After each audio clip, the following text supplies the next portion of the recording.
안녕하세요. 뉴스반장입니다. 14일 국회에서 대정부 질의가 있었습니다. 예상했던 대로 추미애 법무부 장관의 청문회가 되어버리고 말았는데요. 국힘당은 정치 공세 말고는 할 수 있는 게 없나 봅니다.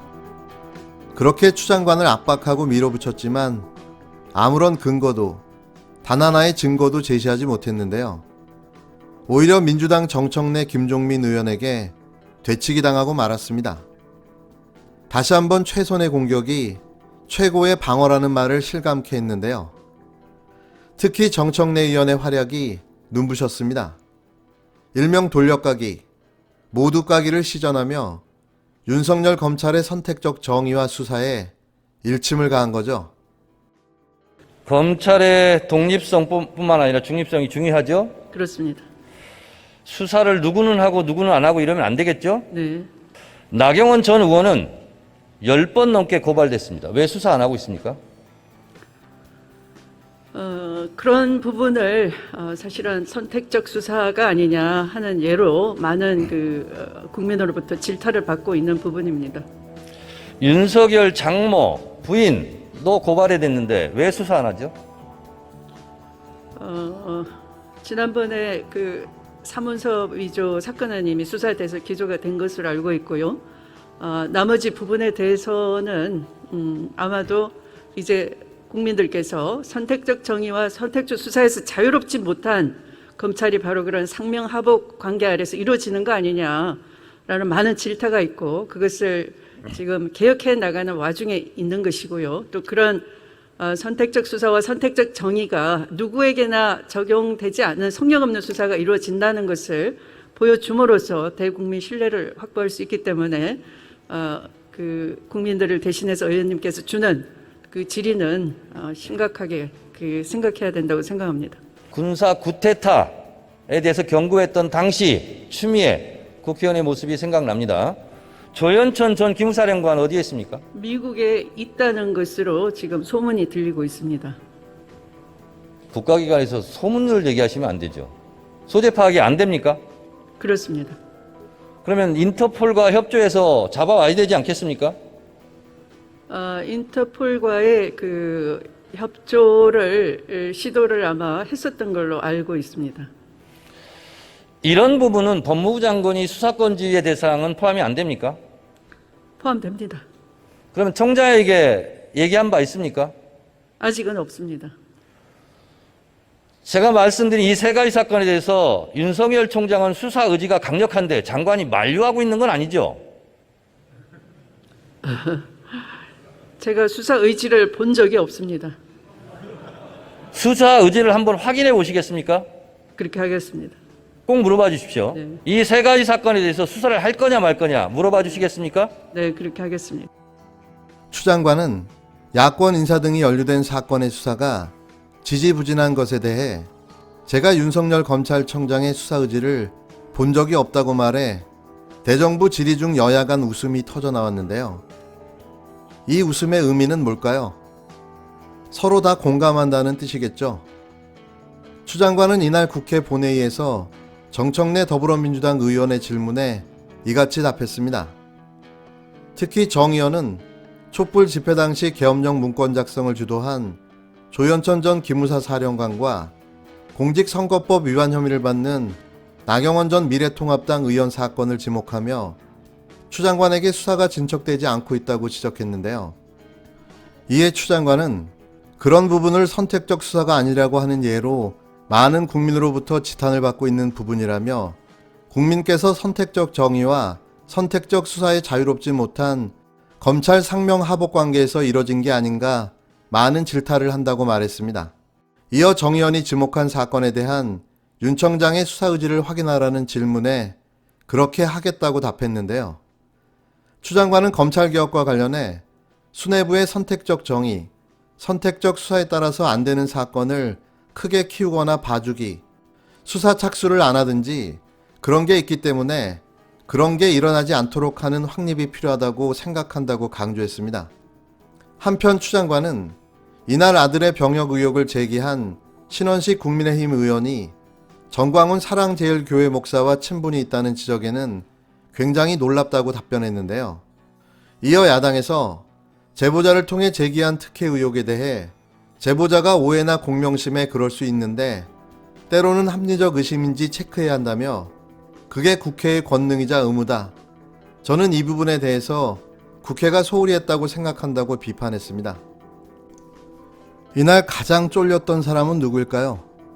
조현천, 나경원, 윤석열, 신원식, 정광훈. 시간이 되시는 분은 가장 쫄렸던 사람 순으로 정리해 보시는 것도 꿀잼일 것 같습니다. 더불어민주당 윤미향 의원은 14일 정의기억연대 이사장 활동 당시 일로 업무상 배임과 사기 혐의 등으로 기소됐습니다. 이 문제가 불거진 지 약 5개월 만인데요. 그런데 기소 내용이 참 재밌습니다.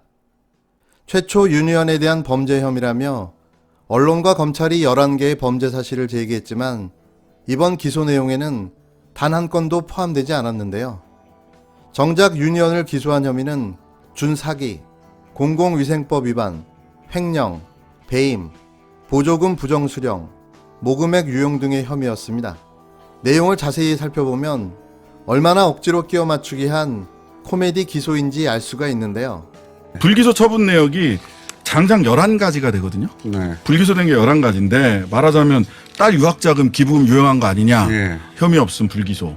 그다음에 아파트 다 어떻게 현찰로 샀냐. 그렇죠. 불기소. 이거 얼마나 흔들어댔습니까? 그러니까요. 예. 그다음에 선관위에다가 예금을 3억 있다고 신고했는데 그것도 기부금 아니냐 예. 했는데 그것도 불기소. 불기소. 그러니까 자금이 어디서 났냐? 예. 주장했던 건 다 불기소예요. 예. 그다음에 예? 남편 신문사 일감 몰아주기. 그것도 불기소.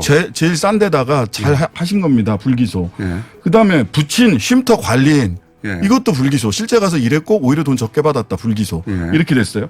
그다음에 정의원 단체 앞에 것까지는 이제 윤미향 의원 개인에 대한 거였고 맥주집 3,300만 원. 3,300만 원 아, 불기소. 예. 이거 얼마나 또 떠들어댔어요. 예. 그다음에 보조금 중복 과다 지급된 거 아니야. 사업 네. 하나 가지고 여러 군데서 받은 거 아니냐. 불기소. 허위 공시, 홈택스, 공시 누락 다 불기소. 다 불기소. 예. 그다음에 직접 지원비 외에 13억 원 횡령했다. 그러니까 할머니들한테 직접 지원한 게 아니라 예. 왜 딴 데 썼느냐? 왜 딴 데 썼냐. 예. 국민들을 위해서 캠페인하고 해외 사업, 국제 사업하고 했던 거 전부 다 예. 딴 데 쓴 거 아니냐. 공금 유용 아니냐 했는데 예. 전부 다 불기소. 원래 그렇게 여러 가지 사업에 쓰게 돼 있으므로 불기소. 불기소. 예. 그다음에 외교부 및 인권위의 보조금 수입 및 지출 내역을 거짓 보고했다. 불기소. 다 거짓 보고한 적 불기소. 없다. 예. 안성쉼터 헐값 매각했다. 4억 원에. 예. 불기소.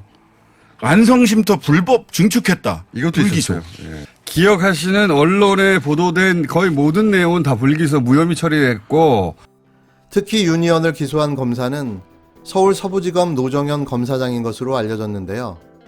과거 윤석열 청장과 몇몇 검사들이 카풀을 했는데 윤 청장이 면허가 없어 여검사들이 번갈아가며 운전을 했다는 일화로 알려진 바 있는 인물입니다. 지난 1월 추 장관 부임 직후 단행된 인사에서 윤석열 라인으로 분류돼 전주지검으로 보임되면서 대검을 떠났다가 다시 서부지검으로 복귀한 이력을 가지고 있는데요. 그래서일까요? 뭔가 억지로 끼워 맞춘 듯한 느낌을 지울 수가 없습니다.